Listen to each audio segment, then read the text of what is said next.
వార్తలను వివరాలు చూద్దాం. నెల్లూరు జిల్లా కావలి పట్టణంలో స్వతంత్ర అభ్యర్థి పసుపులేటి సుధాకర్ సతీమణి పసుపులేటి సుగుణమ్మ విస్తృతంగా పర్యటిస్తున్నారు. ఎన్నికల ప్రచారాన్ని ముమ్మరం చేశారు. 6వ వార్డు పాతూరులో స్థానికులు సుగుణమ్మకి ఘన స్వాగతం పలికారు.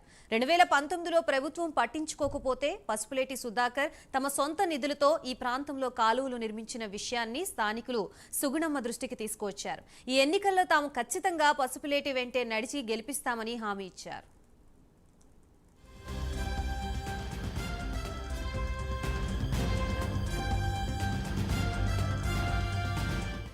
మరోవైపు సుగుణమ్మ నిన్న ప్రచారం చేసిన 5వ వార్డులో, ఇవాళ ప్రచారం చేసిన 6వ వార్డులో సాయంత్రం సమయంలో ఎన్నికల ప్రచారం నిర్వహిస్తూ ఉండగా కరెంటు కోతలు విధించారు.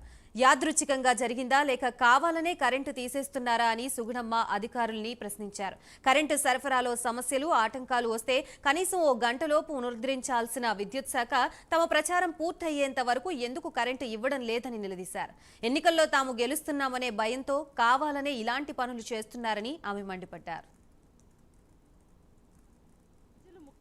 మంచి ఏంటి చెడేంటి అని నేను చాలా స్ట్రాంగ్గా చెప్తున్నానండి. ఎందుకంటే నాకు ఆ హక్కు ఉంది. ఎందుకంటే మీ అందరూ బాగుండాలి, మన కావులు అభివృద్ధి చేయాలని నేను ఎంతో ముందుకు వచ్చాము. నేను సుధాకర్ గారు చాలా కష్టపడుతున్నాము. చదువుకున్న వాళ్ళు అందరూ ఉన్నారు, అందరూ గమనించాలి. మనం పేదవాళ్ళకి ఎంతోమందికి ఉపయోగపడతాము. మీరందరూ కూడా మాకు సపోర్ట్ చేసి గెలిపించండి. ఇండిపెండెంట్ అభ్యర్థి గుర్తు మాకు 10 రోజులు, ఒక 4 రోజుల్లో వస్తుంది.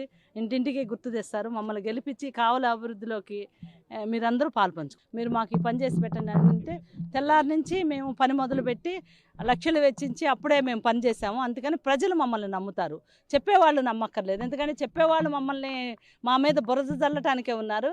కానీ ప్రజలకే తెలుసు మేము చేస్తామా చేయమా అనేది. 150 కోట్లు కాదు, వాళ్ళు 500 కోట్లైనా చెప్తే చేస్తారు పని అనేది మన కావలి నియోజకవర్గ ప్రజలందరికీ తెలుసు. ఎందుకంటే మాకు ఎంపీ టికెట్ వచ్చింది నరసరావుపేట, కానీ మేము వెళ్ళలేదు. మాకు కావలి